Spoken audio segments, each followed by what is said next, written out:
కొబ్బరి బొండలో నీళ్లు నీ మాటలాగా మంచితనంలాగా భలే తీయగా ఉంటాయిరా. పువ్వులైతే రంగ నవ్వుల్లాగా అందంగా ఉంటాయి. పువ్వులు కదలేవే, కొబ్బరి నీళ్లు తీయగా చల్లగా రుచిగా ఉంటాయి. చాలు చాలు ఆపండి. మీకు అప్పనంగా వస్తే ఆవు పేడైనా కమ్మగా ఉంటుంది. ఇదిగో తయారు. లక్ష్మి ఇంట్లో పూజకి పూలు అవసరం అని చెప్పింది, వెళ్ళేటప్పుడు ఇచ్చేసి.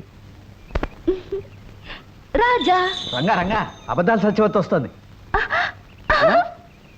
ఓసి నీ కులుకు కాకినాడ సంతకెళ్ళా ఏంటే నీలో నువ్వే కులుకుంటున్నావు?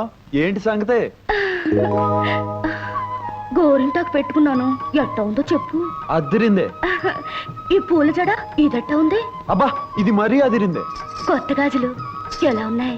అబ్బాబాబా అదిరిపోతున్నాయే. మరి వీటన్నిటితో నేనెలా ఉన్నాను చెప్పమంటావా? వీటన్నిటితో కలిపి ముదినాభిసాన్లా ఉన్నావు. సత్యవతి ఓసి నీ ఉడుకు మొత్తం ఊర్లోకల్లో కలప తమాషాగా అన్నానే. చూడు, నాకు తప్ప నిన్న అలాంటి మాటలనే అధికారం హక్కు ఎవరికున్నాయి? నా బంగారు తల్లివి కదా. నవ్వు నవ్వు నవ్వు. ఉడిపి పిరిపి రంగన్ నీకు మహా గొప్ప బిరుదు ఇచ్చాడు, ముదినాపసాని అని. నీకు కూడా నేనంటే వేళకోళంగా ఉంది. రాయుడుగా రాపోతూ కుమ్ముకుంటూ వస్తుంది.